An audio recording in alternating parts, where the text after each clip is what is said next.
episode is brought to you by A3, a CMMC cloud-based collaborative environment for an organization seeking certification, otherwise known as an OSC, to build CMMC packages and share with a marketplace of consultant RPOs and assessor C3PAOs. Hey, everybody, and welcome back to another episode of 123 CMMC. My name is Dana Mantilia, and I will be your host. And our guest today is Dustin Mooney. Hello, Dustin. How are you? Hey, Dana. I'm doing great. How are you doing? Doing very, very well. Doing very well. So we have an interesting topic today. So incident response is something that we don't talk about enough. And today we are going to talk about some misconceptions with incident response. So to get the ball rolling here, so how can an IR plan help a company? And what are some mistakes you've observed? Yeah, good question. So IR plan is really key important to the IR process. Obviously, right? You're going to have a little bit of a game plan to follow. You're going to know exactly what to do. A big part of this is the roles and responsibilities. There's a team that's going to activate this IR plan. There's a team that's going to follow specific steps. And everybody needing to know what their specific roles and responsibilities is really key to helping the company get on top of the incident that they're having, recover from it quickly, and then prevent it in the future. So that's probably one of the biggest helps to the company from the IR plan. And then, some of the mistakes that I've seen, a lot of companies like to go out and maybe grab a template from the internet. And that's not a complete mistake, but I think the mistake happens is when it's just done for the sake of completing it, as opposed to actually having some intent behind it and knowing how to follow it. And that's kind of another mistake is, we can have an incident response plan, but if it's collecting dust and nobody knows what's inside of it, really doesn't help us a lot. It's just a piece of paper. So the biggest mistake I see is not really fully understanding the roles and responsibilities, as well as what the plan says and the action items that need to happen. I always go back to the fire drill. When we were kids, every year you had to, no matter if you had been in that same room, school, anything, every year you had to do fire drills, and all throughout the year just to keep it top of mind. So all of us knew exactly what to do if there was a fire, but a lot of people don't have any kind of incident response plan, or like you said, they have one that they just filled in their company name and then threw it on a shelf somewhere. And so we have to ask ourselves, what would everybody do? It's a really good point. Yeah, it's a really good point because actually a lot of breach notification laws require you to have an incident response plan, but the little extra part that they tack on is that you have to test the effectiveness of the plan. And so again, if you're not looking at it, you're not testing the effectiveness. So I think that's kind of where you're going with that. Yeah, absolutely. Oh, everybody's favorite topic nowadays. How does ransomware actually get onto a computer? Yeah. So I work in computer forensics. Most of the investigations I deal with have to do with hacking incidents and events like that. So I've seen, this is really coming from my own experience, the things that I've seen. I think there may be more, but one of the most common things is really access using RDP, the remote desktop protocol. Somebody's exposed this to the internet. These things get broadcast, right? Hackers are looking for these things. If a weak password is used, a lot of times these servers or these computers are being compromised. And ransomware really isn't the first thing that's getting launched. They're looking around, what sort of data is here? What kind of information can I pivot from this computer to the next one? So the ransomware is more of like getting closer to the end of the attack, less about what happens right away. So that's a really common one that I've seen. Another thing that I think people maybe misunderstand is that they think, bad hacker person is sending like a malicious executable over email and you're clicking it and now you have ransomware. And it is kind of how it works, but that's not exactly how it works. There's a lot that goes on in between. I mean, mail clients these days are not allowing executables to come over, right? So they have to get a little bit more crafty, a little bit more stealthy on how they're delivering this information. So one thing that I've seen a lot of is the use of PowerShell to build an executable file that can launch ransomware. So that's a pretty big one. And quite frankly, like most standard users don't need PowerShell running on their machine. So it's a good security tip if you can turn it off. And then another one that I'm seeing a lot is basically like macros embedded in Word documents, macros embedded in Excel spreadsheets. And, it asks you like, click this to enable the macro. And even then, you're not really getting ransomware. Usually what you're getting is a downloader that's going to go out. It's going to build a profile of your computer, pull down the exploits, pull down the other malicious software that it wants to pull down to bring into your computer. So there's these stages that happen. And so I think kind of my point here is that one event like clicking on something is not going to launch ransomware. We can have a defense in depth approach to stop these events from building, like stop running PowerShell, right, before it even gets there. So we really want to take a defense in depth approach to ransomware, and we know how it runs. It's not a big surprise. Like it's very common. And so we can put defenses in when those events are happening. So can you explain to everybody other that might not know what PowerShell is? Is that what it is, PowerShell? Yeah, PowerShell.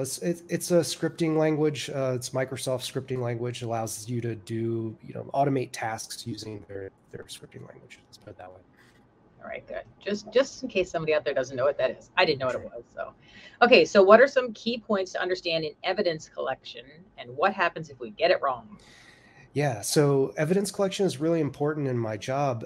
If what we're doing is we're preparing for a litigation scenario. So if there's a company that gets hacked and it needs to go to court, we need to make sure that we do the proper things and follow the proper procedures to ensure that when we show up to court, we're not being challenged and beat because we didn't handle evidence properly. It's a really big topic. So a couple things that need to happen. One of them is documentation. So we need to create and maintain what we call chain of custody. So when I collect a forensic image of a workstation or a computer, I need to document it saying that I'm receiving it. And if I ever pass it to somebody to do analysis on, we have to document that. And so when you go sit on the stand, the opposition is going to come to you and say, did you always have this evidence in your possession? Did you ever lose it? Was somebody else tampering with it? And so that's the purpose of that document, to make sure that we keep our reputation intact and we make sure that we know where that evidence has been. The second big part of this is evidence preservation and validation. So we also need to show that when I copy a piece of evidence, that nothing has changed in that process. So we do something called hashing on the beginning of the drive and then the end of it. The source and the target evidence that we're collecting, when those hash values match, it means that the exact same data came over during the copy. There were no changes or alterations, and the integrity of the data is still intact. So again, if you go up in the stand, the lawyers on the opposition can't come to you and say, well, you're not using the right data, or it was changed. So how do we know what's actually accurate and what isn't? So that's a really big one. And, if we don't do this right, there's legal consequences. We may lose the case. We may not allow certain pieces of evidence to be admitted because we didn't handle them properly. And I think another thing that I want to mention, like what happens if we get it wrong, or like what can go wrong, is we have something called evidence stomping, or overwriting or creating noise. So this usually happens when IT kind of comes in, starts doing their initial investigation, and they're just creating a lot of information that's happening on the computer that's a little bit noisy for somebody like me when I come in and try to do an assessment. So getting it wrong can cause the assessment to just extend longer and make it a little bit more difficult to get down to the bottom of what's actually happening. SteelRoot, a national leader in helping companies in the defense industrial base with CMMC preparation and federal cybersecurity regulations. Big or small, SteelRoot is here to help design, build, and manage IT. The SteelRoot reference architecture is a secure, cloud-native operating environment built on zero trust principles. SteelRoot also provides managed cybersecurity, IT, and virtual ISSO services. Visit steelroot.us for more information.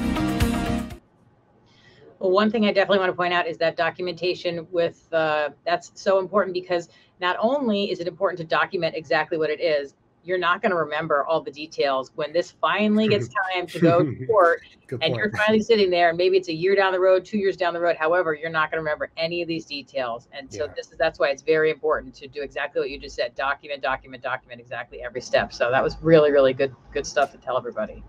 Okay. Can you talk about cyber liability insurance and its place in the IR process? Yeah, for sure. So I always encourage every company to go and get cyber liability insurance. I think there might be some misunderstandings about it, so I just want to chat a little bit about those. So it's very important. When we talk about cybersecurity, we really go to risk, right? And so risk is the multiplication of likelihood times the impact. So I like to ask my clients and customers, where does cyber liability insurance show up in the risk formula? Well, it shows up on the impact side. It actually doesn't really do anything to reduce the likelihood of something happening to you. It's really a financial shift so that you don't have to pay this big bill once an investigation happens. So it has its place, it has its purpose, but I think sometimes it gets a little bit oversold, and people talk about how great and wonderful it is and it's going to solve all your problems. And unfortunately, it's really not true.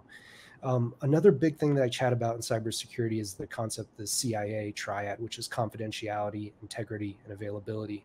So Cyber liability insurance is important, but it does nothing to return the confidentiality of the information that was stolen if a hacker comes in. It doesn't repair your integrity of the data, and it doesn't give you access back into your systems if they've been taken offline or something like that when a compromise has occurred. So how does this show up in the IR process? Most of the time, what I see happening is the cyber liability insurance carriers and providers have a list of specific forensic teams that you can go work with after investigation has happened. So they're creating something like I think we call this like a mutual trust model, where they're making you trust somebody to come do an assessment. So that's kind of how it shows up when an incident has occurred. Okay. Well, that's very, very good. Very good. The other thing too with these insurance companies is that before, when they first started offering cyber liability, you really didn't have to do very much at all. And now, because of the ransomware attacks that are happening, the premiums are going to be skyrocketing. And there's also putting a lot more parameters in place that you need to be doing these things that they weren't doing this before. Yeah. So you need to do this, this, this, and this in order for the insurance to cover you. So it's not just, we're just going to buy an insurance policy for this and not worry about it. So you gotta be careful with that stuff. And I think, because the premiums are going up so high that it's just going to get where it's not even affordable to say, well, we're just going to get an insurance policy. So yeah. Anyway, okay. What are the most challenging aspects of an investigation? Yeah, I think something that I've observed that can be really challenging is actually like managing expectations of the client that I'm working for. I think a lot of people have seen a little bit too much like CSI Miami or something, and the enhance and zoom in kind of thing. I think it creates this kind of mythical capability that people think I have. So I think managing client expectations can be a little bit challenging. I like to tell my clients, like, when I do an investigation, like, I like to imagine a puzzle, right? And you've got a picture of a dog. Like, even if we took away the ear and the tail and the foot, you still kind of go, all right, I think this is still a dog. That's kind of what happens in forensics. I'm not going to have the full picture, but we're a pretty good idea of what we're getting ourselves into. It's just the nature of how the technology works when I do investigations on artifacts. So managing the clients, making sure they know what I'm capable of doing, how long it's going to take, what they're going to get out of it. So that can kind of be a little bit challenging.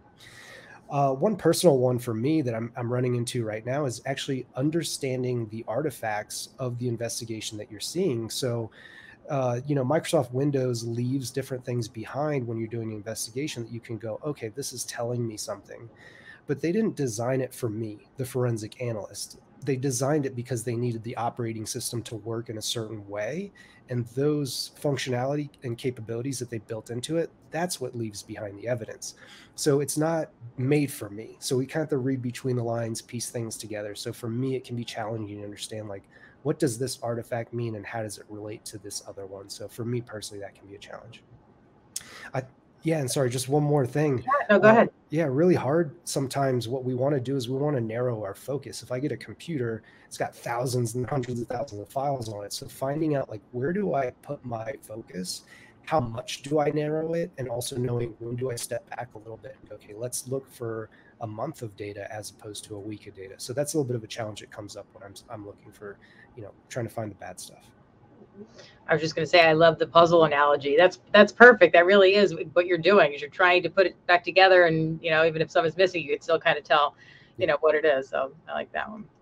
Okay. What is the end goal of a forensic investigation after a breach has occurred?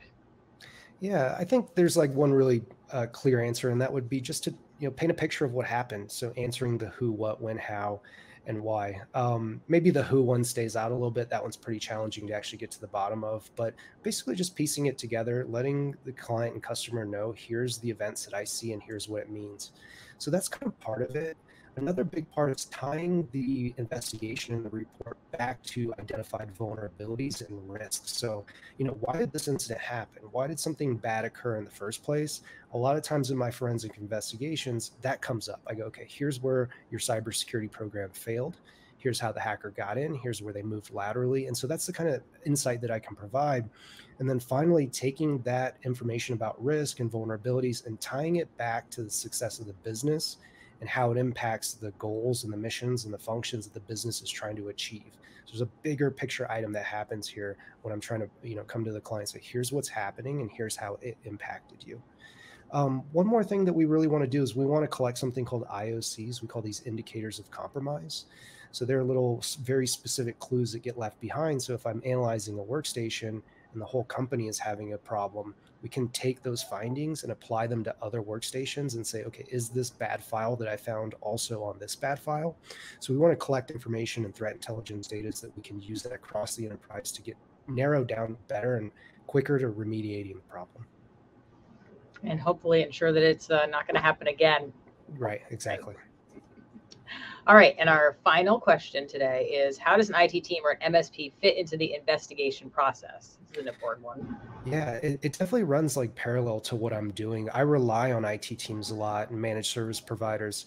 I kind of mentioned IT teams potentially stomping on evidence. So that is something that I kind of want to just put that warning out there. You know, if you don't have specific forensic evidence collection training, or you're just unsure of what to do, the best thing to do is kind of just leave it alone, disconnect it from the network, power it down if that's like the second best option.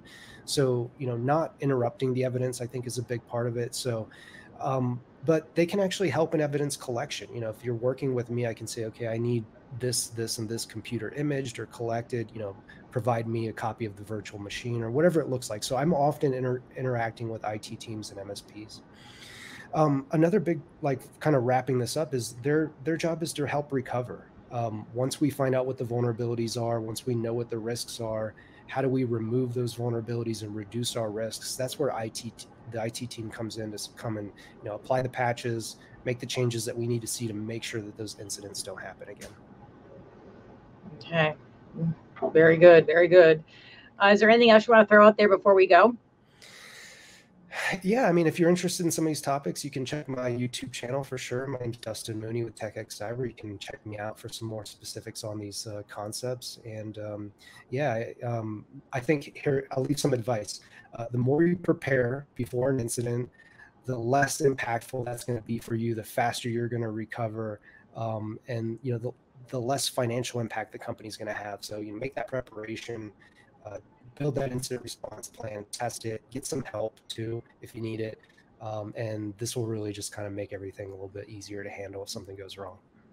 You'll be very happy you did. It does happen. That's for sure. That's for sure. Well, Dustin, thank you so much for all of your time and your expertise. This was very, very helpful. And hopefully people learned about the responsibility of putting in place an incident response plan. So thank you very much for all of your input there. You got it. Thanks, Dana. All right. Thank you, everybody, for watching and listening. And we hope to see you on the next episode. Until then, take care. Bye-bye.